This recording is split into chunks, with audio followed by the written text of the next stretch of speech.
Hello and welcome to the next one of these. We take a look now at this, against the attacks on Iraq and Afghanistan. Afghanistan.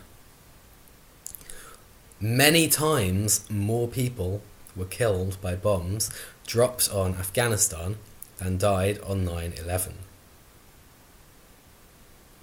Absolutely crucial point.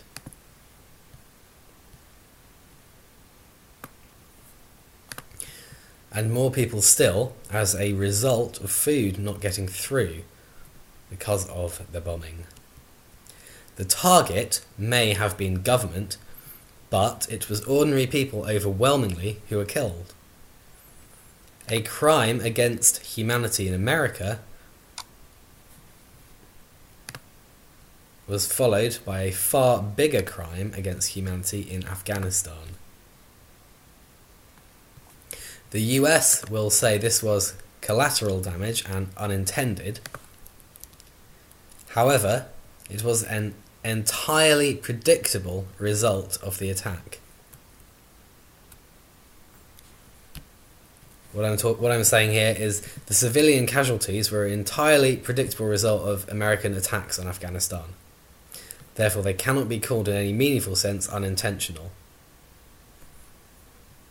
The Americans say they didn't mean to kill civilians, however, they knew many civilians would die. They knew a great number of civilians would die. They know from experience when they bomb people, large numbers of civilians die.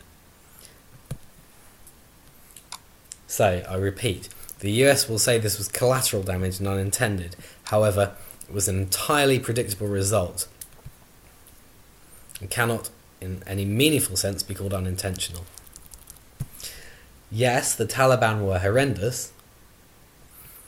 They were also put in power by the US, who knew exactly what they were like. On the question of women's rights being obliterated, the US regime's position at the time was, we can live with that.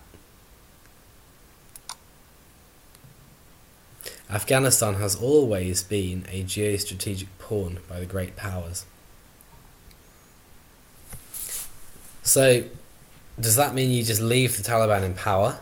No, I don't think it means that. I think it means, firstly, recognise America has culpability for the Taliban being there in the first place. So certainly it should do something about it. But all these bombs were not the answer. Iraq. There were no weapons of mass destruction, and this was known well at the time. The claim was a lie and a mere excuse to carry out aggressive military action. The war was a massive oil grab.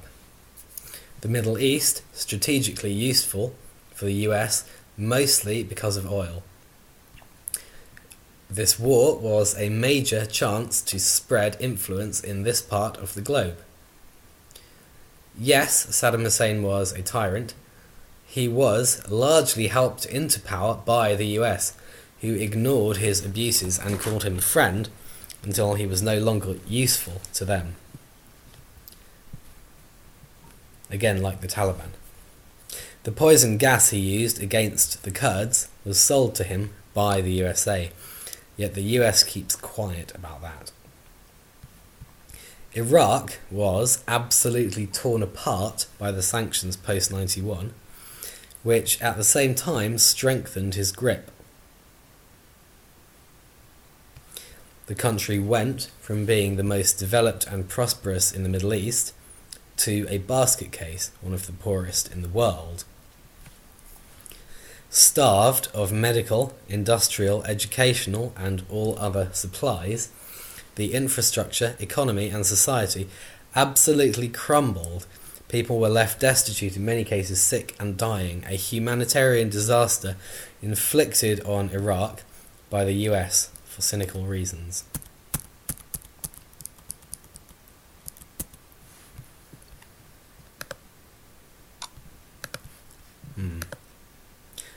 Let's do one more. Against the arms trade. Around 90% of the casualties of war are civilians, including young children. Arms companies sell weapons to repressive governments which torture or kill their own people. Arms companies spend huge sums on lobbying governments to grant them export licenses, even when they are selling to highly dubious regimes. Arms companies sell torture implements as well as arms. Depleted uranium weapons leave a dust which lingers and causes epidemics of both cancers and birth defects. Cluster bombs often fail to explode and lie on the ground where they explode like landmines when trodden on. They are often picked up by children because they are colourful. Western governments act as aggressive salespeople for arms companies and often pressure poor countries into buying weapons they don't need, thus depriving the people in those countries of funds which could have been invested into healthcare, education and infrastructure. Arms companies fan the flames of conflict.